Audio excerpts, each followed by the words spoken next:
আসসালামু আলাইকুম। শুরু করছি আমি তো ভালোবাসি তোকে পর্ব ৩২। লিখেছেন সালমা চৌধুরী। ব্যস্ততার মধ্যেও রমজান কাটছে সবার। ঈদের ছুটির জন্য বেশিরভাগ কাজ আগেভাগে শেষ করে রেখেছে। সময় করে ইকবাল খান সিলেট করে মোজাম্মেল খান কিছুদিনের জন্য রাজশাহী গেছেন। আলী আহমদ খান আর আবির মিলেই অফিস সামলাচ্ছে। আলী আহমদ খান ইফতারের আগে আগে বাসায় চলে গেলেও আবির প্রতিদিন ফিরতে পারে না। আব্বুর অফিসের কাজ শেষ করে নিজের অফিসে যাওয়ার আগে মাঝে মাঝে রাস্তাতেই মাগরিবের আজান দিয়ে দেয়।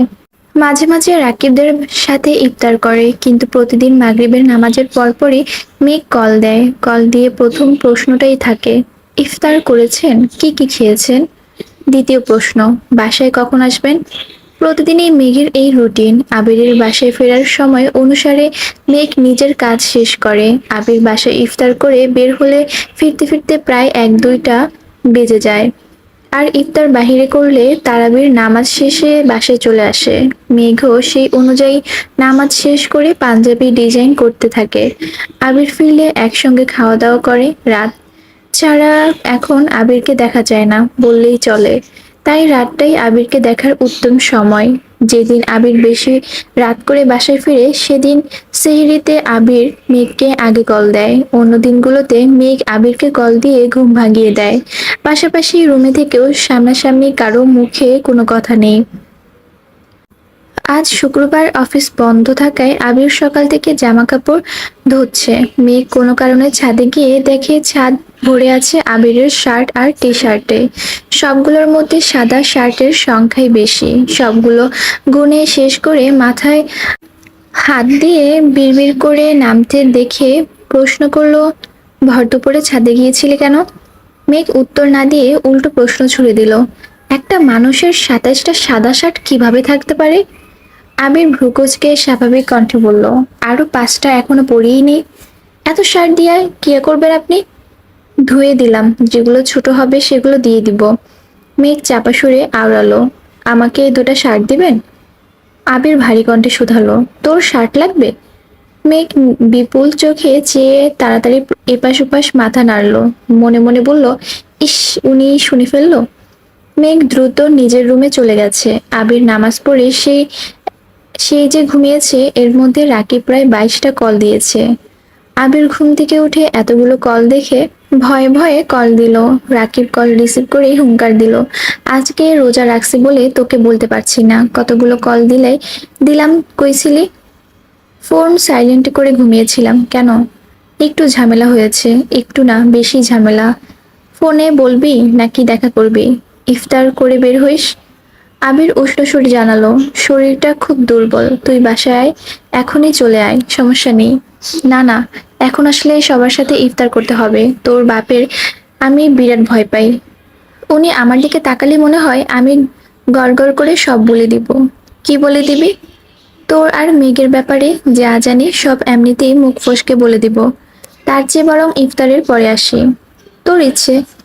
নামাজ শেষে আবির বাসায় আসার ১০ মিনিট পরই রাকিব বাসায় আসছে। মালিহা খান ভালোমন্দ জিজ্ঞেস করে সরাসরি আবিরের রুমের দিকে চলে গেল। আবিরকে বিস্তারিত ঘটনা বলার পর আবির স্বাভাবিক কণ্ঠে বলল, তুই এখন কি চাচ্ছিস? আমি রিয়াকে বিয়ে করতে চাচ্ছি। এখনই বিয়ে করবি? সব জানাজানি হয়ে গেছে। এই অবস্থায় বিয়ের সিদ্ধান্ত না নিলে পরবর্তী ঝামেলা আরো বাড়বে। আবির স্বাভাবিক কণ্ঠে বলল, তাহলে আন্টিকে তুই বোঝা, গতকাল রাত থেকে আম্মু আমার সাথে কথা বলে না। প্রথমে ভাবছি ঠিক হয়ে যাবে, আজকে বিকাল নাগাদ যখন কথাই বলছে না তখন বাধ্য হয়ে বাসা থেকে চলে আসছি। এখন আমি কি করতে পারি সেটা বল। রাকিব মলিন হেসে বলল, তুই আম্মুকে বুঝাবি। আবির হুংকার দিয়ে উঠল, আমি আমার পরিবার মানাতে পারছি না বলে বিয়ে করতে পারছি না, সেখানে তুই আসছিস আমাকে দিয়ে তোর পরিবার মানাতে? বাহ রাকিব বাহ। প্লিজ বন্ধু, তুই ছাড়া আমার কে আছে বল। তুই আমার কাছে যে কোনো সমস্যার সমাধান চা, আমি যথাসাধ্য চেষ্টা করব। কিন্তু এই মারপেচ আমি আটকে আছি, সেটার সমাধান আমার কাছেই চাইস না? রাকিব আকুল কণ্ঠে বলে উঠল, এতদিন আমার বাসায় সমস্যা ছিল না, শুধু রিয়ার বাসায় সমস্যা ছিল। এখন ওদের বাসার সাথে সাথে আম্মুও প্যাচ ধরে বসে আছে। জান্নাত আম্মুকে বোঝানোর অনেক চেষ্টা করেছে, কিন্তু আম্মু কথা মানার অবস্থাতেই নেই। আবির রাশভারী কণ্ঠে বলল, দেখ, এর সমাধান আমার কাছে নেই। তুই যেমন আব্বুকে ভয় পাস, আমিও তেমন আন্টিকে ভয় পাই। আমারও এখনো মনে আছে, ছোটবেলা গণিত পরীক্ষায় তুই 2 নাম্বার কম পেয়েছিলি বলে রাস্তায় মাঝখানে তোকে কি মাইরটাই না দিয়েছিল। সেই সাথে আমি তোর বাসায় যাওয়া বন্ধ করে দিই। তুই না গেলে কি হবে? আম্মু তোকে খুব ভালোবাসে, তোর কথা বললে যে কোনো অনুমতি দিয়ে দেয়। কিন্তু এই ব্যাপারটা সিরিয়াস, তাই তোকে নিয়ে যেতে চাচ্ছি। আমার পাটা ঠিক হয়েছে বেশি দিন হয়নি, আব্বু এখনো বাইক চালানোর অনুমতি দেননি। রিক্সায় করে অফিসে যাই আমি, সেখানে তোর বিয়ের কথা বলতে তোদের বাসায় যাই, আর আন্টি হাতে মাইর খেয়ে আবার বিছানায় পড়ি নাকি? হ্যাঁ, গতবার আমার শ্বশুর বেশি না, মাত্র 2 ঘন্টা ঝাড়ছিল। এবার কিছু হলে সোজা মার্ডার করে ফেলবে। তুই কি চাস না আমি বিয়ে করি, দু একটা পরে আমাদের সংসারে আসুক, তোকে চাচ্চু বলে ডাকুক, আর আমায় আব্বু? রাকিব গরুগম্ভীর কণ্ঠে বলল, একটা প্রবাদ বাক্য আছে, ওইব পোলা ডাকবো বাপতে, যাইবো মনে পাপ। তোর অবস্থা হইছে এরকম। আবির ঠোঁট বেঁকিয়ে হেসে বলল, আমার পোলা লাগতো না, একটা মেয়ে হলেই হবে, যাকে ঘিরে আমাদের ছোটখাটো একটা সংসার হবে। রাকিব রাগান্বিত কণ্ঠে বলল, আর কত কল্পনায় ভাসবি, এবার বাস্তবে আয়, বাস্তবে এসে আমাকে বাঁচা। আমি পারবো না, দুঃখিত। মেঘ দরজা থেকে উঁচু সুরে বলল, আসবো? আবির ঠোঁটে হাসি রেখেই বলল, হ্যাঁ আসেন। মেঘ মোলায়েম কণ্ঠে বলল, বড় আম্মু আপনাদের জন্য খাবার পাঠিয়েছেন। রাকিব ঘাড় ফিরিয়ে তাকিয়ে জিজ্ঞেস করলো, কেমন আছো আপু? আলহামদুলিল্লাহ ভালো, আপনি কেমন আছেন ভাইয়া? আমি ভালো নেই, আমার অবস্থা খুব খারাপ। কেন ভাইয়া, কি হয়েছে? তোমার আবির ভাইকে একটু বলো আমাকে সাহায্য করতে, ও ছাড়া আমি কাউকে ভরসা করতে পারবো না। তুমি একবার বলো মেঘ। মেঘ ভ্রুকুচকে সুরনেত্রে চেয়ে আছে, আচমকা প্রশ্ন করলো, কি বলবো? আবির গম্ভীর কণ্ঠে বলল, কিছু না, তুই রুমে যা। না মেঘ, তুমি যাবে না, তুমি আবিরকে একবার বলো, তারপর চলে যেও। মেঘ আবারও প্রশ্ন করলো, বলবো কি আমি? তুমি বলো, আমাকে যেন আবির সাহায্য করে। মেঘ আবিরের দিকে কিছুক্ষণ তাকিয়ে মসৃণ কণ্ঠে বলল, রাকিব ভাইয়া কিসের সাহায্য চাচ্ছেন? করে ফেলুন না প্লিজ। আবির স্বাভাবিক কণ্ঠে বলল, ঠিক আছে, তুই যা এখন। রাকিব পুনরায় বলে উঠল, আপু তুমি জিজ্ঞেস করো আবির সাহায্য করবে কিনা, হ্যাঁ অথবা না। আবির চেঁচিয়ে উঠে বলল, হ্যাঁ হ্যাঁ হ্যাঁ, করবো সাহায্য, হয়েছে? রাকিব স্বস্তির নিঃশ্বাস ছেড়ে হাসি মুখে বলল, এই না হলে আমার বেস্ট ফ্রেন্ড। আবির অগ্নি দৃষ্টিতে রাকিবের দিকে তাকিয়ে আছে। মেঘ চলে যেতে নিয়ে পুনরায় প্রশ্ন করলো, আচ্ছা কি হয়েছে? রাকিব স্বাভাবিকভাবে জিজ্ঞেস করলো, তুমি রিয়াকে চেনো? আপনার গার্লফ্রেন্ড রিয়াপু? রাকিব আবিরের দিকে তাকিয়ে বলল, বাহ আবির। পুনরায় মেঘকে বলল, হ্যাঁ, আমাদের বাসায় সবাই রিয়া ব্যাপারে মোটামুটি জানতো। রিয়া 2-1বার আমাদের বাসায়ও আসছে, সবার সাথে আলাপও হয়েছে। রিয়া শারীরিকভাবে একটু অসুস্থ, এটা আমার বাসার কেউ জানতো না। গতকাল কথায় কথায় এটা বলেছি, তারপর থেকে শুরু হয়েছে আম্মুর চিল্লাচিল্লি। বাড়ির বড় বউ হবে, রোগী হলে কিভাবে হবে, লোকে কি বলবে, সারা জীবন ডাক্তারের কাছে দৌড়াতে দৌড়াতে শেষ হয়ে যাব। আরো কত কি। আম্মু এখন আমার সাথে কথা বলতেছে না, তাই তোমার আবির ভাইকে বলেছি আমাদের বাসায় যেতে, আম্মুকে একটু বোঝাতে। রিয়া আপুর কি সমস্যা? শ্বাসকষ্ট, অ্যালার্জি সমস্যা, আরো কিছু সমস্যা আছে। মেঘ জানালা দিয়ে বাহিরে তাকিয়ে উদাসীন কণ্ঠে মনে মনে বলল, রিয়া আপুর সামান্য সমস্যার কারণে আন্টি কত বছরের সম্পর্ক মানছেন না, আর আমি যে তার সিরা, এটা জানার পর আমার শাশুড়ি কি আমাকে মেনে নেবেন? আবির মেঘকে ডাক দিয়ে মেঘ নড়ে চড়ে উঠলো, কথা শেষ করে দ্রুত রুম থেকে বেরিয়ে গেছে। মেঘ রাত যেতেই রাকিব বলল, আজ মেঘ আসছিল বলে বেঁচে গেলাম। আবির রাগান্বিত কণ্ঠে বলল, লোকে এই জন্যই বলে কাউকে দুর্বল জায়গায় চিনাতে নেই। আমি নিজে এখন আদমরা, তাই তো মেঘকে দিয়ে সাহায্য চাইলাম। আচ্ছা, তুই না একবার বলেছিলি মেঘ অসুস্থ? ঠিকই তো দেখলাম। আবির কপাল গুটিয়ে গরুভাব কণ্ঠে বলল, অসুস্থ না রে, বৃষ্টিতে ভিজিয়েছিলাম। ধমকের হাত থেকে বাঁচতে শ্বশুরের মুখের উপর বলেছিলাম, আপনার মেয়ের কিছু না হলেই তো হলো। যেই কথা সেই কাজ। আমার শ্বশুর সকাল বিকাল দেখে মেয়ের জ্বর সর্দি আসছে কিনা, কারণ কিছু একটা হলেই আমার ইচ্ছে মতো ঝাড়তে পারবে। উনি যদি ঢালে ঢালে চলে, তবে আমিও চলি পাতায় পাতায়। সপ্তাহখানেক মেঘকে গরম পানির উপরে রেখেছি, সারাক্ষণ গরম পানি খেয়েছে, অ্যান্টিবায়োটিক খাওয়াইছি, প্রাকৃতিক ওষুধ সহ যত ধরনের ঘরোয়া পদ্ধতি আছে সব চেষ্টা করে ফেলেছি। আল্লাহর রহমতে সর্দি জ্বর কিছু হয়নি। তোর জীবন এখন ডিসকভারি চ্যানেলের বাঘ আর হরিণের মতো হয়ে গেছে। জামাই শ্বশুরের চ্যালেঞ্জ। চাচ্চু যেদিন জানতে পারবে ওনার পরীর মতো মেয়ের পিছনে তোর মতন বানর ঘুরঘুর করছে, তখন ওনার কি অবস্থা হবে আবির? সেই দিন নিয়ে এখনো ভাবিনি, যা হবে সেদিনই হবে। বাঁচা আর মরা দুটাই হাতে নিয়েই ওনাদের সম্মুখীন হব। আচ্ছা ঠিক আছে, এখন চল, নামাজ পড়ে আমাদের বাসায় যাবি। আবির আচ্ছা বলার আগে জান্নাত আবিরের নাম্বারে কল দিল। আবির রিসিভ করতে জান্নাত বলল, আবির ভাইয়া, রাকিব ভাইয়া বাসা থেকে চলে গেছে, ভাইয়ার ফোনও বন্ধ। আম্মু টেনশনে অসুস্থ হয়ে পড়েছিল, এখন কিছুটা সুস্থ হয়েছে, ভাইয়ার সাথে কথা বলতে চাচ্ছেন। আপনি ভাইয়াকে খুঁজে নিয়ে তাড়াতাড়ি বাসায় আসুন প্লিজ। আচ্ছা ঠিক আছে, আসতেছি আমি। আবির আর রাকিব ঘন্টাখানেকের মধ্যে রাকিবদের বাসায় আসছে। আন্টি আঙ্কেলের সাথে কথা বলে অনেক কষ্টে রাজি করেছেন। সঙ্গে সঙ্গে রিয়াকে কল দিয়ে রিয়ার আম্মুর সাথেও কথা বলে। প্রায় ঘন্টা দুয়েক আলাপ আলোচনা শেষে রাকিব আর রিয়ার বিয়ে ঠিক হয়েছে। ঈদের একদিন পরেই বিয়ে। রিয়ার পরিবার আত্মীয় স্বজনদের মধ্যে অনেকেই এই বিয়েতে রাজি না, তাই মোটামুটি ঘরোয়াভাবে বাসাতেই প্রোগ্রাম করা হবে। আবির বাসায় ফিরতে আলী আহমদ খান শুধালেন, কই ছিলে? রাকিবদের বাসায় গিয়েছিলাম। রাকিব দেখলাম সন্ধ্যায় আমাদের বাসায় আসলো, আবার তুমি এখন ওদের বাসায় থেকে ফিরেছো, কোনো সমস্যা? না আব্বু, তেমন কোনো সমস্যা না, রাকিবের বিয়ে ঠিক হয়েছে ঈদের একদিন পরে। আলী আহমদ খান রাশভারী কণ্ঠে বললেন, কোথায় ঈদের পর? তোমার বিয়ে হওয়ার কথা ছিল, তা না হয়ে তোমার বন্ধুর বিয়ে করছে। ভালো ভালো। আবির মনে মনে আওড়ালো, যাকে বিয়ে করতে চাই তাকে বিয়ে না দিলে এই ঈদ কেন? একের পর একের পর এক ঈদ কেটে গেল, আমি অন্য কাউকে বিয়ে করব না। দেখতে দেখতে সময় পেরিয়ে যাচ্ছে। এক সপ্তাহ পেরিয়ে ঈদ উল ফিতর। খানবাড়িতে শপিং এর মেলা বসেছে। আলী আহমদ খান, ইকবাল খান, মোজাম্মেল খান তিনজনই আলাদা আলাদাভাবে সবার জন্য জামা কাপড় এনেছেন। বছরের একবারই ওনারা নিজে শপিং এ যান। তাছাড়া তানভীরও সবার জন্য জামা কাপড় এনেছে। বাড়ির ছোট দুই কর্তি একদিন মেঘদের শপিং এ নিয়ে গিয়ে সবার জন্য শপিং করে এনেছে। মেঘের অলরেডি 5-6 সেট ড্রেস হয়ে গেছে, তবে কাঙ্ক্ষিত ব্যক্তির থেকে এখনো কিছু পাওয়া হয়নি, তাই মেঘের মন তেমন ভালো না। আবিরদের পাঞ্জাবি টি শার্টের কাজ কমপ্লিট, এখন শুধু দেওয়ার অপেক্ষা। আজ সকাল থেকে তানভীর আবিরকে খুঁজছে। আবির রাকিবদের বিয়ের শপিং করতে বেরিয়েছে। আবির দুপুরের দিকে বাসায় আসতেই তানভীর ছুটে গেল। আবির নির্বিকার ভঙ্গিতে জিজ্ঞেস করলো, কি হয়েছে তোর? তানভীর অনচ্ছ্বাস হেসে বলল, ওর জন্য একটা ড্রেস কিনেছি, কিভাবে দিব বুঝতে পারছি না, হেল্প করো। আমার হেল্প করতে হবে কেন? সামনে যেতে না চাইলে নিজের বুদ্ধি কাজে লাগে না মানে? তোর বোনকে যেভাবে গিফট পাঠিয়েছিলি সেভাবে পাঠা, ও যদি না না পড়ে। এত চিন্তা করলে অকালে চুল পেকে যাবে।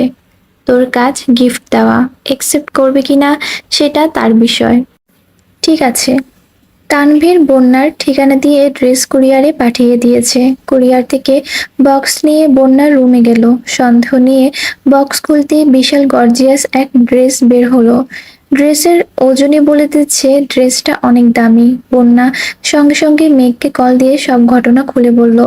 মেঘ অচতুর কণ্ঠে বলল, গিফট কে পাঠালো সেটা বড় বিষয় না, গিফট পেয়েছিস এটা নিয়ে খুশি থাক। এত দামি ড্রেস কি করব আমি? কেউ হয়তো ভুলে পাঠিয়েছে। মেঘ তড়িৎ বেগে বলল, আরে বোকা, ঠিকানা তোর বাসার, ফোন নাম্বার তোর, মানে কেউ ইচ্ছে করেই তোকে পাঠিয়েছে। আমি এই ড্রেস পরবো না, যেভাবে আছে সেভাবেই রেখে দিব। মেঘ সজ্ঞান ভাবে ধমকে উঠল, তুই ড্রেস না পরলে মজাটা করবো কিভাবে? কিসের মজা? তুই ড্রেসটা পরে ছবি তুলে একটা ছবি ফেসবুকে পোস্ট করবি, তারপর দেখবো পরিচিত মানুষের বাইরে কে তোর ছবিতে রিয়েক্ট দেয়। সেখান থেকে খুঁজে নিব মনে মনে কে তোকে পছন্দ করে আর কোন বড়লোক বাপের ছেলে এত দামি ড্রেস তোর জন্য পাঠায়। আমি পারবো না। চুপ, আমি যা বলছি তাই কর। এই ব্যাপারে আমি আর কোনো কথা শুনবো না, মানবো না। কিরে, তোর আবার কি হলো? না, দেখছিলাম আবির ভাইয়ের স্টাইলে কথা বললে কেমন লাগে। রাখি এখন। টাটা। আচ্ছা ঠিক আছে, টাটা। আগামীকাল ঈদ, মেঘ এখনো অপেক্ষায় আছে আবির তাকে একটা ড্রেস গিফট করবে, আর সেটা মেঘ ঈদের দিন সকালে পরবে। অথচ আবির এখনো ড্রেস দিচ্ছে না। এদিকে দুপুর থেকে হালিমা খান মেঘকে পার্লারে যেতে বলছেন। মেহেদি দেওয়ার জন্য বুকিং দিয়ে রেখেছে আরো 1 মাস আগে, কিন্তু মেঘের পার্লারে যাওয়াতে মনোযোগ নেই। এক ফাঁকে মেঘ ছুটে গেল আবিরের রুমে, আবিরকে ডেকে বলল, আবির ভাই, আপনি আমার মেহেদি দিয়ে দিবেন? কেন? মেহেদি আর্টিস্ট কোথায়? আর্টিস্টের কাছে দিব না, আমি আপনার কাছেই দিব। আমি পারবো না। মিমকে নিয়ে তাড়াতাড়ি মেহেদি দিতে যা, ইফতারের আগে আগে চলে আসিস। মেঘ কাঁদো কাঁদো কণ্ঠে বলল, মাইশা আপুর বিয়েতে আপনি কত সুন্দর করে মেহেদি দিয়েছিলেন, আজকে একটু দিয়ে দেন না প্লিজ। আবির রাগ ভারী কণ্ঠে বলল, মেঘ, উল্টাপাল্টা বায়না ধরবি না, যা বলছি তা শোন। মেঘ মন খারাপ করে নিজের রুমে চলে গেছে। মেহেদি দিবে না বলার পরও বাড়ির সবাই জোর করে পার্লারে পাঠিয়েছে। সন্ধ্যার দিকে বাসায় ফিরে মেঘ দেখলো তার বিছানার উপর একটা শপিং ব্যাগ রাখা। শপিং এ দুটো ড্রেস, একটা হলুদ রঙের আরেকটা গাঢ় নীল রঙের। দুটো ড্রেসই খুব সুন্দর, তবে মেঘের নীল ড্রেসটা বেশি পছন্দ হয়েছে। মেঘ ড্রেস দেখতে দেখতে আজান পড়ে গেছে। মেঘ দ্রুত ইফতার করতে চলে গেছে। ইফতার করে রুমে এসে নামাজ শেষে আবারও ড্রেসগুলো দেখছে। আবির এশার নামাজ পড়তে বের হতেই মেঘ আবিরের জন্য ডিজাইন করা দুটো পাঞ্জাবি আর টি শার্ট গুলো আবিরের রুমে রেখে এসেছে। তানবীর রুমেও একটা পাঞ্জাবি আর একটা টি শার্ট রেখে এসেছে। আবির কিছুক্ষণ পর রুমে এসে দেখলো পাঞ্জাবির উপর ছোট একটা চিরকুট। হাতে নিতে দেখলো এতে লেখা, আপনার স্প্যারো দেওয়া প্রথম পাঞ্জাবি, ভালো লাগলে চোখ খুলে পড়বেন, ভালো না লাগলে চোখ বন্ধ করে পড়বেন, তবুও পড়তেই হবে। সাথে আরেকটা চিরকুটে লেখা, আপনি আমার কোমল মনে আঘাত দিয়েছেন, তাই আমি রাগ করেছি, খুব রাগ করেছি। সামান্য একটু মেহেদি দিয়ে দিলে আপনার খুব বেশি ক্ষতি হয়ে যেত। আপনি আমার মনের ছোট ছোট অভিযোগ সৃষ্টি বিশালাকার পর্বত। আপনাকে ঘিরে আমার যত অভিযোগ ছিল, এসব ঈদের চাঁদের কাছে সঁপে দিয়েছি। তবুও দোয়া করি আপনি ভালো থাকুন, পৃথিবীর সব সুখ আপনাকে ঘিরে রাখুক। ঈদ মুবারক। আবির চিরকুটটা পড়ে মুচকি হেসে বলল, পৃথিবীর সব সুখ যদি আমায় ঘিরে রাখে, তবে আমি সেই সুখের চাদর দিয়ে তোকে ঘিরে রাখবো। তোর মনের ঘরে চুল পরিমাণ অভিযোগ ঢোকার রাস্তাও রাখবো না। তোকে আমার ভালোবাসা দিয়ে ভরিয়ে রাখবো। একদিন কেন, সারা জীবন তোকে রাঙিয়ে রাখার দায়িত্ব আমি নিব, ইনশাল্লাহ। মেঘ আজ তাড়াতাড়ি শুয়ে পড়েছে, অ্যালার্ম দিয়ে ঘুমিয়েছে। ঘুম ভাঙতেই তড়িঘড়ি করে উঠে শাওয়ার নিতে চলে গেছে। ফজরের নামাজ পড়ে ঘন্টাখানেক উড়ান সরি পড়েছে।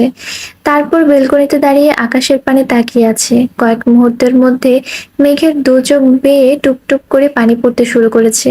দাদা দাদু সহ যত আত্মীয় মারা গেছেন তাদের কথা ভেবেই মেঘ কাঁদছে। নামাজ পড়েও তাদের দোয়া করেছে। ঘন্টাখানেক নিশ্চুপ দাঁড়িয়ে থেকে মেঘ ওয়াশরুমে থেকে হাত মুখ ধুয়ে রেডি হতে শুরু করলো। বিছানা ছড়ানো 8টা ড্রেস, সবগুলি সুন্দর, কিন্তু মেঘের নজর এক আবিরের ড্রেসে আটকে আছে। খুব ভেবে চিন্তে আবিরের দেওয়া নীল রঙের ড্রেসটাই পরেছে, সাথে নীল রঙের বড় বড় কানের দুল, হাতে নীল চড়ি। শুরুতেই চুল শুকিয়ে স্ট্রেট করে নিয়েছিল। সেই চুলে মাঝখানে সিথি করে দুপাশে দুটা কাকড়া ব্যান্ড দিয়ে ডিজাইন করে চুল বেঁধেছে। পেছন থেকে সব চুল ছাড়া, তবে স্ট্রেট করার জন্য খুব সুন্দর লাগছে। মুখে হালকা মেকআপ করে ঠোঁটে গোলাপি রঙের লিপস্টিক লাগিয়েছে। সাজা শেষে রুম থেকে বেরিয়ে এদিক সেদিক উকি দিচ্ছে। কোথাও কেউ নেই। আবিরের রুমের দেখে দেখে এসেছে, আবির নেই। হঠাৎ বড় আব্বুর নামাজ থেকে ফিরতে দেখে মেঘ দৌড়ে নিজের রুমে চলে গেছে আর আবিরের উপর আসার অপেক্ষা করছে। কিছুক্ষণ পর আবির উপরে আসা মাত্রই মেঘ রুম থেকে বেরিয়ে সোজা আবিরের সামনে গিয়ে পড়েছে। মেঘের এমন কাণ্ডে আবির কিছুটা ভড়কে গেছে, সঙ্গে সঙ্গে 2 পা পিছিয়ে দাঁড়ালো। মেঘ উপরে তাকিয়ে 2 হাতে আবিরের 2 পা স্পর্শ করলো। ততক্ষণে আবির নিচু হয়ে মেঘের 2 কাঁধ আলতোভাবে হাত রেখে বলল, সালাম করতে হবে না, ওঠেন। মেঘ সালাম করে ঠোঁটে প্রশান্তির হাসি নিয়ে উঠে দাঁড়ালো। আবিরের পরনে মেঘের দেওয়া সাদা পাঞ্জাবি, তা দেখে মেঘের উষ্ঠ যুগল আরো বেশি প্রশস্ত হলো। মেঘের কল্পনায় আবির ভাইয়ের যতটা সুন্দর লেগেছিল, বাস্তবে তার থেকে বহুগুণ বেশি সুন্দর লাগছে। আবিরও নির্বাক হয়ে মেঘকে দেখছে। নীল রং আবিরের খুব প্রিয়, তবে সচরাচর নীল রঙের কিছু আবিরের কিনে নেয়, কারণ প্রিয় মানুষকে প্রিয় রঙের ড্রেসে দেখলে মুগ্ধতায় চোখ সরাতে পারবে না ভেবে এই রংটাই এড়িয়ে যায়। তবে দোকানে নীল রঙের জামাটা দেখে এত পছন্দ হয়েছিল যে কিনা থাকতেই পারেনি কিনে। অকস্মাৎ আবির ভ্রু নাচিয়ে প্রশ্ন করলো, সালামি লাগবে? মেঘ মুচকি হেসে বলল, আগে দোয়া করবেন, তারপর সালামি দিবেন। আবির মেঘের মাথায় হাত রেখে সমুদর কণ্ঠে বলল, দোয়া করি জীবনে অনেক বড় হ, সবসময় হাসি খুশি থাক। মেঘ নাক সিটকিয়ে বলল, এসব দোয়া তো সবাই করে, আপনি বরং ইউনিক দোয়া করুন। দোয়াও আবার ইউনিক হয় নাকি? হ্যাঁ হয়। আবির মাথা থেকে হাত নামিয়ে দু হাতে মেঘের দু গালে আলতোভাবে হাত রাখলো। জিভ দিয়ে ঠোঁট ভিজিয়ে স্নিগ্ধ শীতল কণ্ঠে বলল, আমি দোয়া করি তোর মনের সব ইচ্ছে পূরণ হোক। ছোট থেকে বড়, ইনফ্যাক্ট যেগুলো তুই মনে মনে ভাবিস কিংবা ঘুমের ঘরে স্বপ্নে বা কল্পনায় দেখিস, সেই সব ইচ্ছে পূরণ হোক। তুই যা চাস, যাকে চাস, ঠিক যেভাবে চাস সেভাবেই যেন পেয়ে যাস। তোর আকাশ জুড়ে ভালোবাসার বৃষ্টি হোক, যে বৃষ্টি তোর মনে জমে থাকা অভিযোগ অভিমানগুলোকে ধুয়ে মুছে বিলীন করে দিবে। সেই সঙ্গে আগামী দিনগুলোতেও তোর মন ভালো রাখবে। প্রয়োজনে বৃষ্টির ফোঁটার সাথে সাথে দুটো হাঁসের বাচ্চাও আসুক, যেগুলো তোকে সারাদিন হাসাবে। মহিলা হাঁসটার নাম হবে মেঘ, পুরুষ হাঁসের নাম যা খুশি রেখে দিস। তারপর তাদের একটা সংসার হবে, পরে ডিম হবে, বাচ্চা দিবে। আরো আরো বলবো? মেঘ ঠোঁট উল্টিয়ে বলল, এটা আপনার ইউনিক দোয়া? তো কি দোয়া চাস বল? থাক, দোয়া করতে হবে না, সালামি দেন। কত লাগবে? 2 টাকা নাকি 5 টাকা? আপনার যত ইচ্ছা দেন, সালামি চাইতে নেই। আবির পকেট থেকে একটা নতুন 500 টাকার বান্ডেল বের করে দিল। মেঘ অবাক চোখে তাকে প্রশ্ন করলো, এত টাকা নিয়ে কি করব? তোর বোধশক্তি হওয়ার পর প্রথমবার সালামি দিচ্ছি, কম কেন দিব? মেঘ আবিরের দিকে তাকিয়ে তপ্ত সুরে বলল, ধন্যবাদ। সালামি দিলে আবার ধন্যবাদও দেশ? সালামির জন্য ধন্যবাদ দেইনি, পাঞ্জাবির জন্য দিয়েছি। ও আচ্ছা, তাহলে আপনাকেও ধন্যবাদ জামাটা পরার জন্য। মেঘ রুমে যেতে যেতে হঠাৎ বলে উঠল, আমি কিন্তু পুরুষ হাঁসের নাম ফিক্স করে ফেলেছি। আবির মুচকি হেসে বলল, আমি জানি। আবির নিজের রুমে চলে যাচ্ছে। মেঘ নিজের রুমে এসে টাকাগুলো ড্রয়ারে রেখে ড্রেসিং টেবিলের সামনে দাঁড়িয়ে ভাবছে। পুরুষ হাঁসটা আবির আর মহিলা হাঁসটা মেঘ।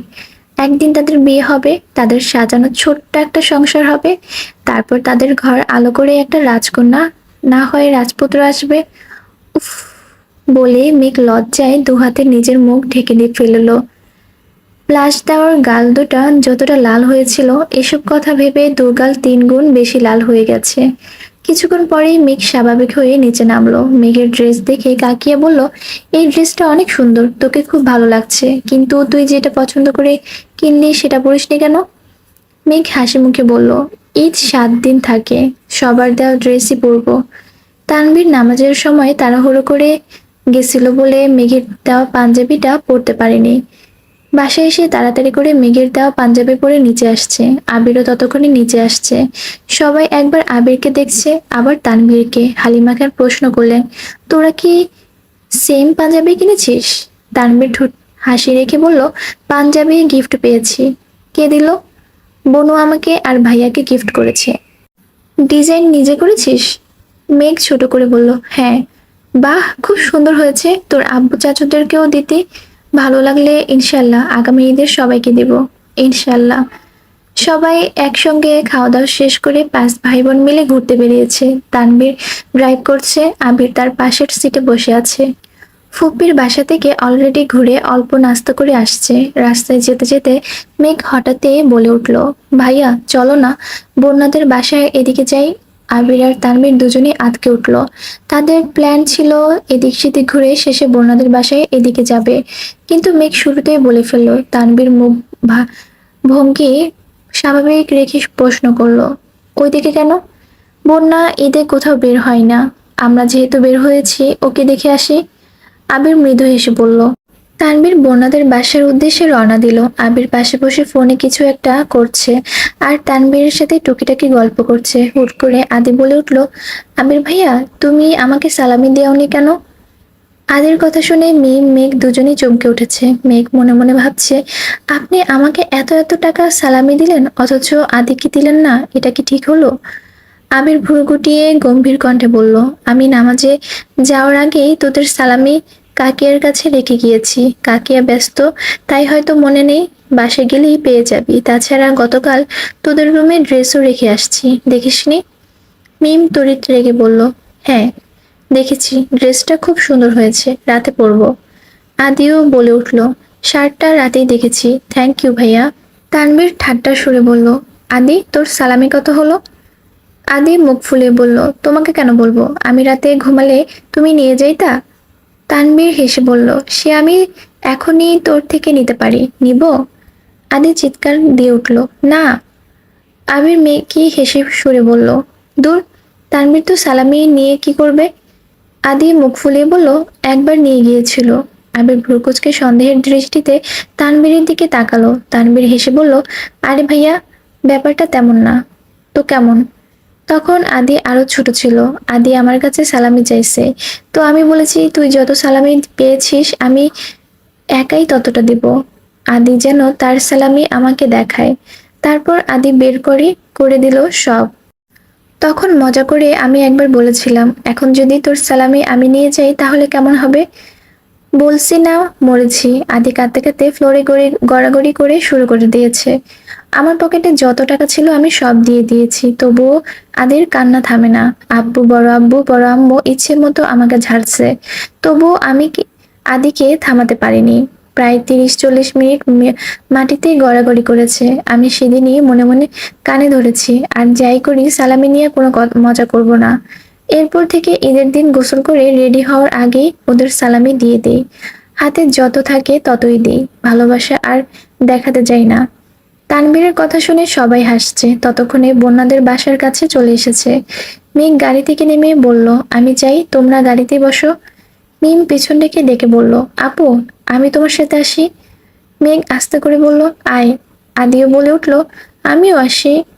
আবির এবার গম্ভীর কণ্ঠে ধমক দিল, কি শুরু করেছিস তোরা? মিম, আদি, তোরা কেউ যাবি না। মেঘ, তুই যা। মেঘ ভেতরে চলে গেছে। মিম আর আদি গাড়িতেই বসে আছে। বন্যাদের বাসায় কলিং বেল চাপতেই বন্যা ছোট ভাই এসে দরজা খুলে দিল। মেঘকে দেখে উত্তেজিত কণ্ঠে বলল, ঈদ মোবারক আপু, সালামি দিবা না? মেঘ হাসি মুখে একটা 500 টাকার নোট বের করে দিল। আবিরের দেওয়া বান্ডিল যেভাবে দিয়েছিল, মেঘ সেটাকে সেভাবেই গুছিয়ে রেখে দিয়েছে। হাতে যা কিছু টাকা ছিল সেখান থেকে মিম আর আদিকে সালামি দিয়েছে। মেঘ বন্যার আব্বু আম্মুকে সালাম করে দ্রুত বন্যার রুমে চলে গেল। বন্যা একা একা সেলফি তুলছে, পরনে বন্যার আব্বুর দেওয়া একটা 3 পিস। বিছানার উপর তানবীরের দেওয়া দামি ড্রেসটা পরে আছে। বন্যা মেয়েকে দেখে এগিয়ে এসে বলল, ঈদ মোবারক বেবি, তুই আমাদের বাসায় একা আসছিস?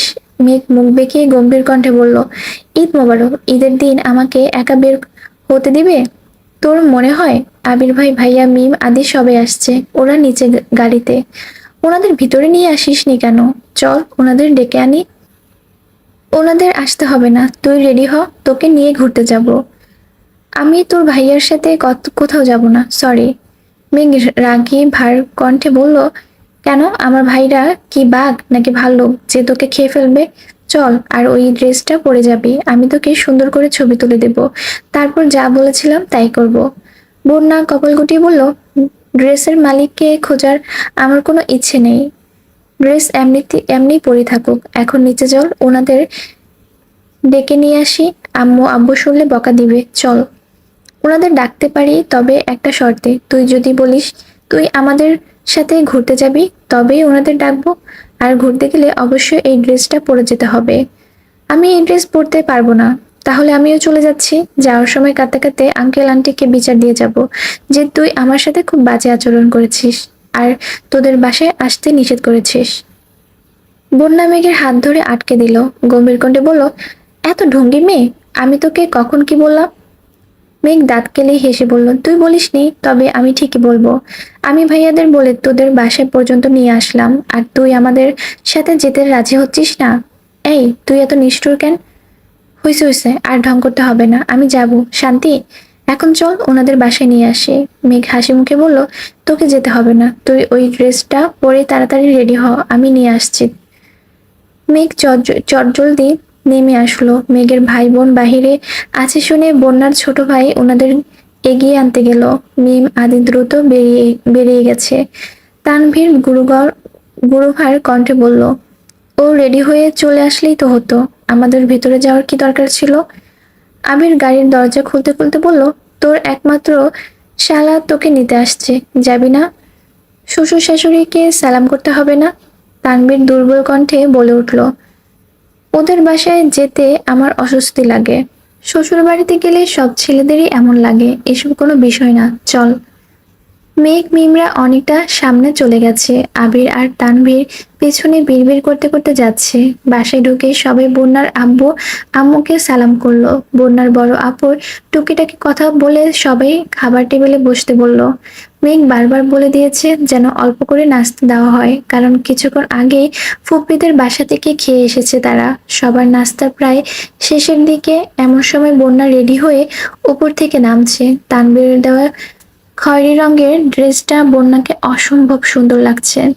সাথে হিজাব পরেছে, হাতে সিম্পল একটা পার্স, ঠোঁটে লাল লিপস্টিক আর মুখে হালকা মেকআপ। বন্যাকে আজ অপরূপ লাগছে। হঠাৎ বন্যাকে নামতে দেখে তানভীরের গলায় খাবার আটকে গেছে। বিস্ময় সমেত তাকিয়ে আছে বন্যার দিকে, ঢোক গিলতে পারছে না। তানভীরের অবস্থা বুঝতে পেরে আবির তাড়াতাড়ি এক গ্লাস পানি এগিয়ে দিল। তানভীরের হৃদস্পন্দন বাহির থেকে শোনা যাচ্ছে। পানি খেয়ে সেই যে মাথা নিচু করেছে, একবারের জন্য তাকায়নি। বন্যা নিচে এসে সবার উদ্দেশ্যে ঈদ মোবারক বলল। মিম মেঘ আদি একসঙ্গে ঈদ মোবারক বলল। তানভীর কোনো রকম প্লেটে নাস্তা শেষ করে উঠে পড়েছে। এরই মধ্যে সবার খাওয়া প্রায় শেষ। বন্যার আব্বু আম্মুর থেকে বিদায় নিয়ে সবাই বেরিয়ে পড়েছে। আসার সময় ওনারা সবাইকে সালামিও দিয়ে দিয়েছে। আবির ইশারা দিতে তানভীর বন্যার ছোট ভাইকে সালামি দিতে গেল, কিন্তু সে কিছুতেই নেবে না। মেঘের সাথে সে যতটা ফ্রি, তানভীরের সাথে তেমনটা না, তাই সে নিতে চাচ্ছে না। তানভীর জোরাজুরি করে সালামি দিয়ে এসেছে। তানভীর বেরিয়ে এসে বন্যার দিকে এক পলক তাকালো, সহসা দু চোখ আটকে গেছে।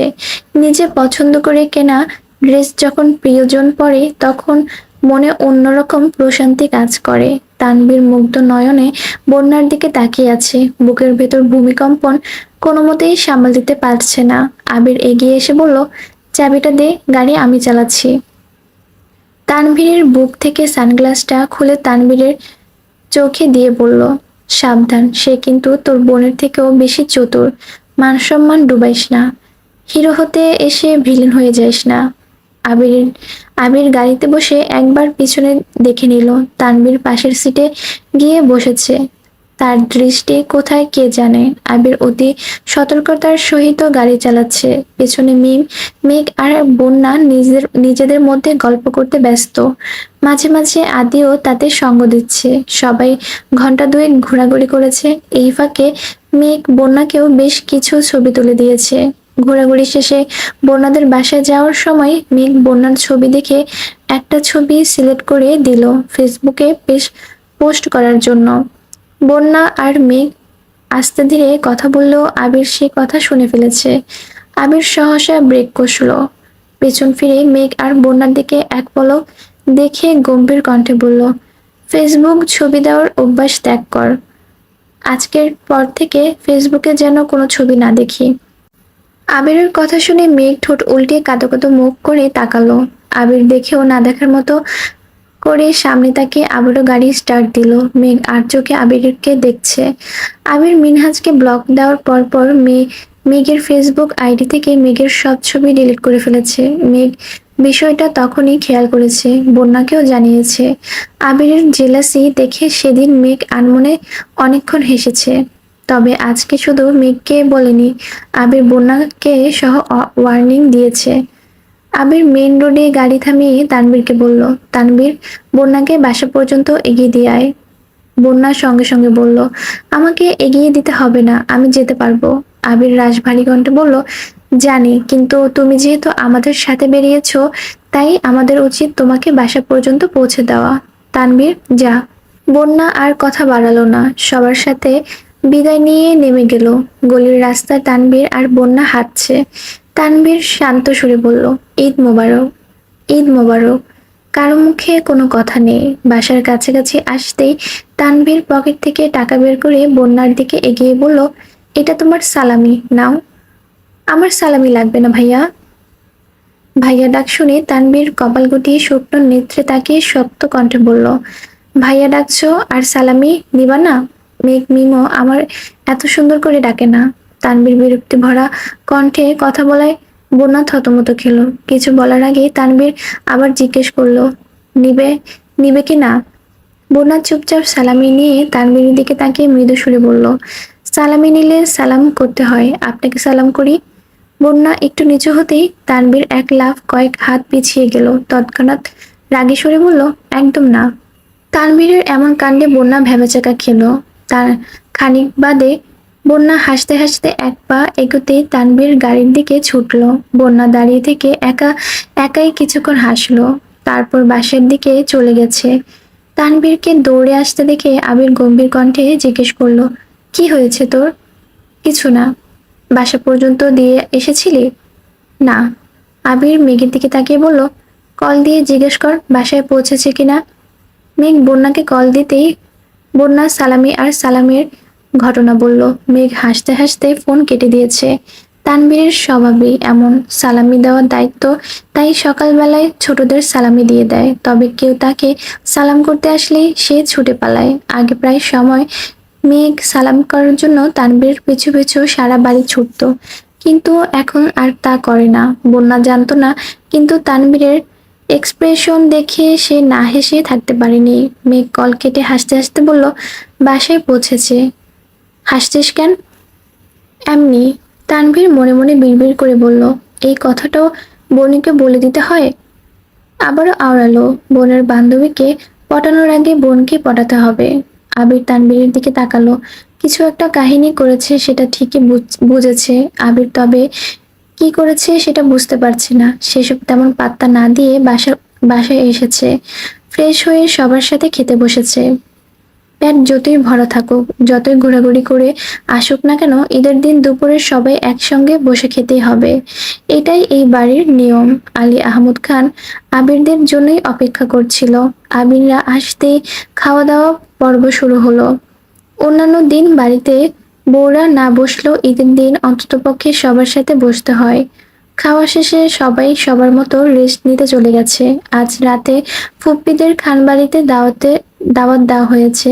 বিকেলের পর থেকে সেই আয়োজনে ব্যস্ত সবাই। আলী আহমদ খান আর মোজাম্মেল খান সোফায় বসে আছেন।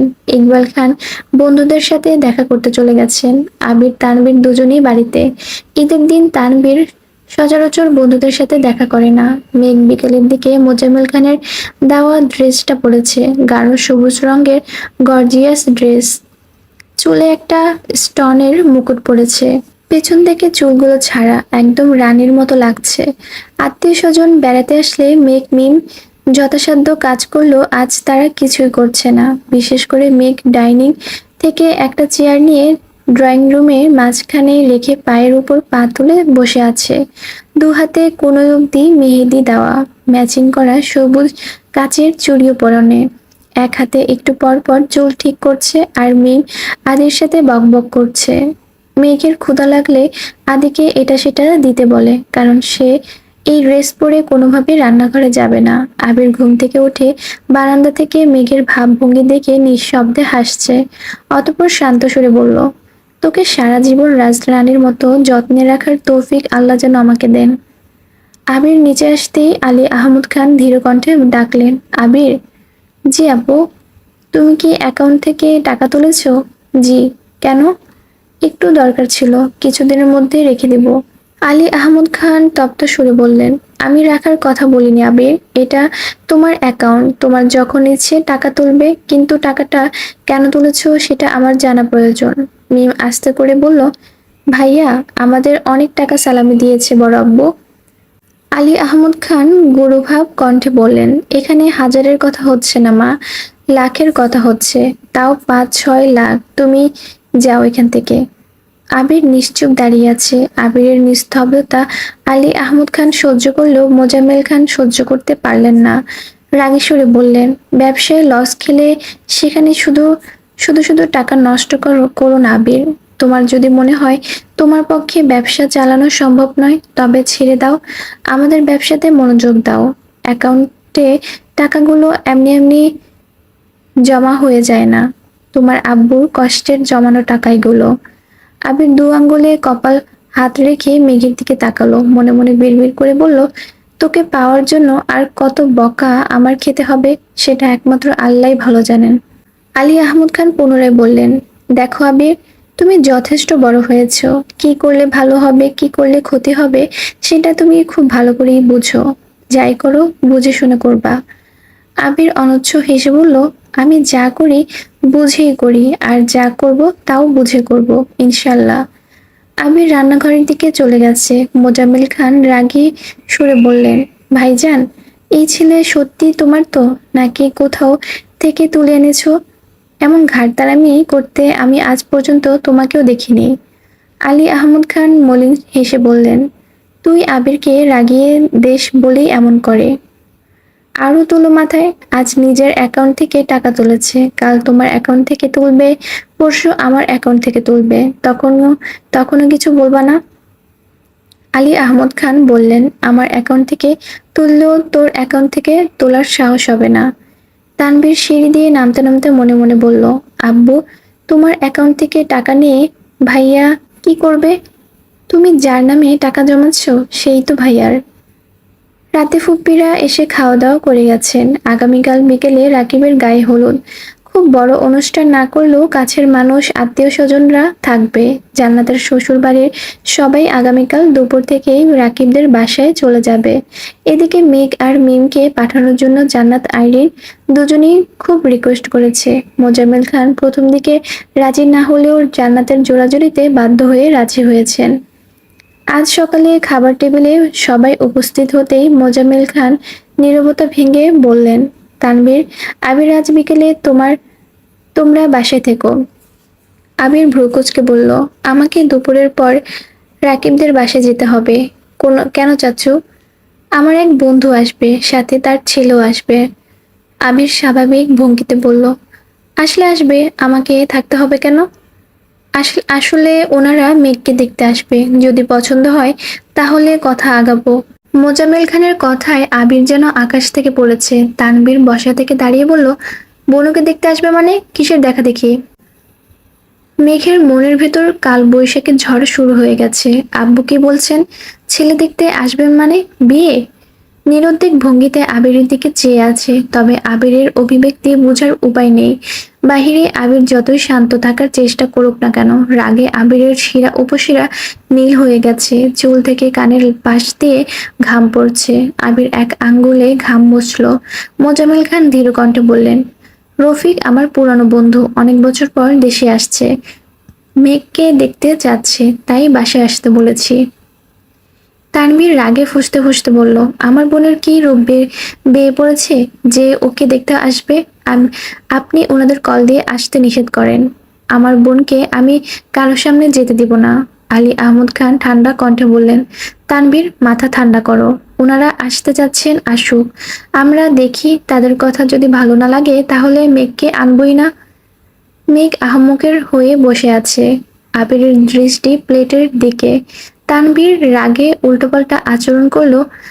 আবির কোনো কথা বলছে না। তানভীরের বাড়াবাড়ি বুঝতে পেরে আবির বাম হাতে তানভীরের উরুতে হাত রাখলো, যেন চুপ করে যায়। ইকবাল খানও তানভীরকে থামানোর চেষ্টা করছেন, কিন্তু তানভীরের চিল্লাচিল্লি থামার নাম নেই। সে মেয়েকে কারো সামনে আসতে দিবে না মানে দিবেই না।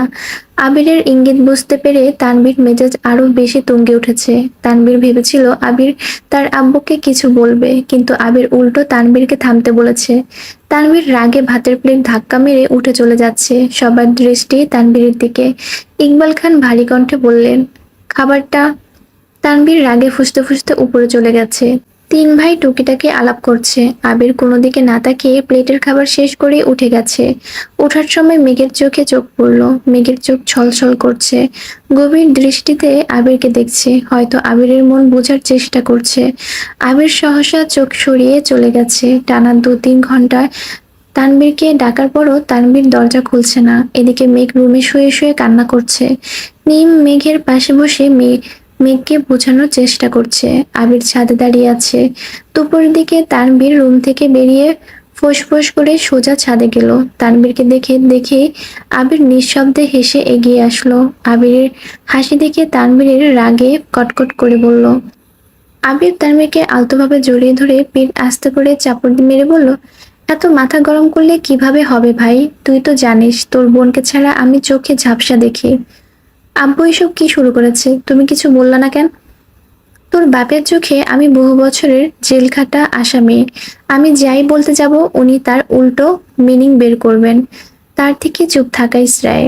তার মানে বিকেলে তারা বনুকে দেখতে আসবে? আবির ঠোঁট বেঁকিয়ে হেসে বলল, বাসায় কে আসলো কে গেল তাতে মাথা ব্যথা নেই, তবে আমার সম্পত্তির দিকে নজর দিতে গেলে আগে আমার সাথে তাকে বসতে হবে। তানভীর ভ্রু কুঁচকে তাকিয়ে আছে। আবির পকেট থেকে ফোন বের করে তানভীরকে একটা ছবি দেখালো। তানভীর ছবি দেখে মুচকি হেসে বলল, সাব্বাস, তুমি আমার বোনের যোগ্য পাত্র। আবির মেকি হেসে বলল, তোর বোনকে বলিস যেন সাজুগুজু করে থাকে। কার জন্য? কেন আমার জন্য? তানভীর ভ্রু কুঁচকে বলল, ঠিক আছে, বলবো। এখন ফ্রেশ হয়ে তাড়াতাড়ি নিচে আসো, নাটক দেখতে হবে। তুই যা, আমি আসছি। আবির আর তানভীর আজ সারাদিন বাসায়। তানভীর সোফায় বসে ফোনে গেম খেলছে। মেঘকে তানভীর সাজার জন্য বলেছে। মেঘ সাজাতো দূর, চুল এলোমেলো করে পাগলের মতো রুমে শুয়ে আছে। আবিরের উপর রাগে মেঘের গা জ্বলছে। কিছুক্ষণের মধ্যেই আবিরও নিচে আসলো। দুই ভাই পাঞ্জাবি পরে একেবারে পরিপাটি হয়ে বসেছে। তানভীরের দেখা দেখি আবিরও ফোনে গেম খেলায় মনোযোগ দিল। মোজাম্মেল খান রুম থেকে বের হতেই তানভীর জিজ্ঞেস করলো, আপনার মেহমান কখন আসবে? আমরা কতক্ষণ যাবত অপেক্ষা করছি। মোজাম্মেল খান চোখ শুরু করে দুজনেরকে দেখলো। হালিমা খানের দিকে তাকিয়ে চোখের ইশারায় কিছু জানতে চাইলো, কিন্তু উনিও ঠিক বুঝতে পারছেন না। ইকবাল খান এসে আবিরের পাশে বসলেন। এর মধ্যে আলী আহমদ খান রেডি হয়ে রুম থেকে বেরিয়ে জিজ্ঞেস করলেন, ওনারা এখনো আসলো না? সবাই টেনশন করছে। এদিকে আবির তানবীরের মনোযোগ ফোনে। মালিহা খান আবিরদের কাছে এগিয়ে এসে রাগী সুরে বললেন, কোথায় এগিয়ে গিয়ে তাদের নিয়ে আসবি তা না করে তোরা ঘরে বসে খেলছিস? আবির উদাসীন কণ্ঠে জিজ্ঞেস করলো, আমরা ওনাদের জন্য ঠিক কোথায় গিয়ে অপেক্ষা করবো আম্মু? মোজাম্মেল খান রাশ ভারী কণ্ঠে বললেন, যেতে হবে না কোথাও, আমি আগে কল দিয়ে দেখি। তানভীর ভাব নিয়ে বলল, ঠিক আছে। মোজাম্মেল খান পরপর 3বার কল দেওয়ার পর রিসিভ হলো। মোজাম্মেল খান মিষ্টি করে হেসে জিজ্ঞেস করলেন, তোমরা কখন আসবে? আমরা তোমাদের জন্য অপেক্ষা করছি তো। আমরা আজ আসতে পারবো না বন্ধু, জরুরি কাজে আটকে গেছি। কবে আসবে তাহলে? বলতে পারছি না, খুব শীঘ্রই আমেরিকা ফিরতে হবে আমাদের। তোমাদের সাথে পরে কথা হবে, আল্লাহ হাফেজ। কল কাটতেই তানভীর আবিরের দিকে তাকিয়ে মৃদু হাসলো। আবিরের উষ্ঠদয় কিছুটা প্রশস্ত হলো। সহসা আবির স্বাভাবিক ভঙ্গিতে জিজ্ঞেস করলো, ওনাদের আনতে কোথায় যেতে হবে? মোজাম্মেল খান সন্দেহের দৃষ্টিতে আবির আর তানভীরের দিকে তাকিয়ে আছে। তাদের ব্যবহার খুব অদ্ভুত। ওইদিকে রফিক সাহেবও আসবেন না। মোজাম্মেল খান কিছুক্ষণ ভেবে গুরু ভার কণ্ঠে বললেন, তোমরা যে যার কাজে যেতে পারো। তানভীর সোফা থেকে উঠতে উঠতে মিমকে বলল, এই মিম, বোনকে বল তাড়াতাড়ি রেডি হয়ে, আর তুইও রেডি হয়ে যা, রাকিব ভাইয়ার গায়ে হলুদে যেতে হবে। আলী আহমদ খান আস্তে করে বললেন, রাতে থাকার দরকার নেই, প্রোগ্রাম শেষ হলে বাসায় চলে এসো। আচ্ছা। আবির কিছুক্ষণ আগেই বেরিয়েছে, প্রয়োজনীয় কিছু জিনিস কিনে রাস্তায় অপেক্ষা করছে। তানভীর রাস্তা থেকে আবিরকে নিয়ে গেছে। পিছনে মিম আর মেঘ বসা। মেঘ চোখ বন্ধ করে বসে আছে। আব্বুর প্রতি যতটা না রাগ উঠেছিল, তার থেকে কয়েক গুণ বেশি রাগ আবিরের উপর। মেঘ নিজেকে নিজে প্রশ্ন করলো, আবির ভাই কি সত্যি আমাকে ভালোবাসেন? রাকিবের বাসায় আসতেই রাকিব শুকনো নেত্রে আবিরের দিকে তাকিয়ে আছে। আবির ভ্রু নাচাতেই রাকিব গুরুতর কণ্ঠে বলল, আমার কালকে বিয়ে, এটা কি তোর মাথায় ছিল? থাকবে না কেন? জেনে শুনে এত বড় রিস্কে আমায় পাঠিয়ে দিলে যে। আমার কখনো কোনো কাজে ভয় লাগেনি, অথচ আজ ভয় লেগেছে। রিয়াটার কথা খুব মনে পড়েছিল। আমার কিছু হয়ে গেলে মেয়েটা বিয়ে ছাড়ার বিধবা হয়ে যেত। আবির মুচকি হেসে বলল, এত সহজেই তোর কিছু হতে দিব না আমি, চিন্তা করিস না। আগে চাচ্চু হবি, তারপর। এমন সময় মেঘ আসছে। মেঘ দেখে রাকিব আবিরকে প্রশ্ন করলো, তারপর কি? মরে যাস? বাহ আবির বাহ, দেখেছো বোন, তোমার আবির ভাই আমাকে মরে যেতে বলেছে। মেঘ রাশভারী কণ্ঠে বলল, উনি তো চান আমরা সবাই মরে যাই, তাহলে উনি মুক্তি পেয়ে যাবেন। মেঘের মুখে এমন কথা শুনে আবির ভ্রুযুগল নাকের গড়ায় টেনে নিল। মেঘের মনের এক আকাশ অভিমান, যা তার কথাতেই ফুটে উঠেছে। রাকিব স্তব্ধ হয়ে গেছে। এরই মধ্যে জান্নাত এসে বলল, মেঘ চলো তোমাকে শাড়ি পরিয়ে দিই। না না আপু, শাড়ি পরার মতো মন মানসিকতা আমার নেই। কেন, কি হয়েছে? মেঘ ঢোক গিলে আকুল কণ্ঠে বলল, হয়তো খুব শীঘ্রই আমার বিয়ের দাওয়াত পাবে। জান্নাত ভ্রুকুচকে চেয়ে আছে।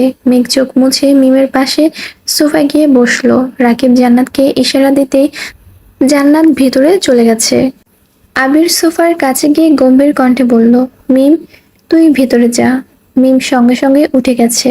আবির মেঘের পাশ বসে মোলায়েম কণ্ঠে বলল, কি হয়েছে তোর, এত অভিমান করেছিস কেন? মেঘের চোখে দিয়ে টুপটুপ করে পানি পড়ছে। মেঘ দু হাতে বারবার চোখ মুছছে। আবির আবারও জিজ্ঞেস করলো, কথা বলবি না? মেঘ কাঁদতে কাঁদতে বলল, মেয়েদের আপন বলতে কেউ থাকে না। যদি কখনো কাউকে আপন মনে হয়, তবে তার সঙ্গেই না হয় কথা বলবো।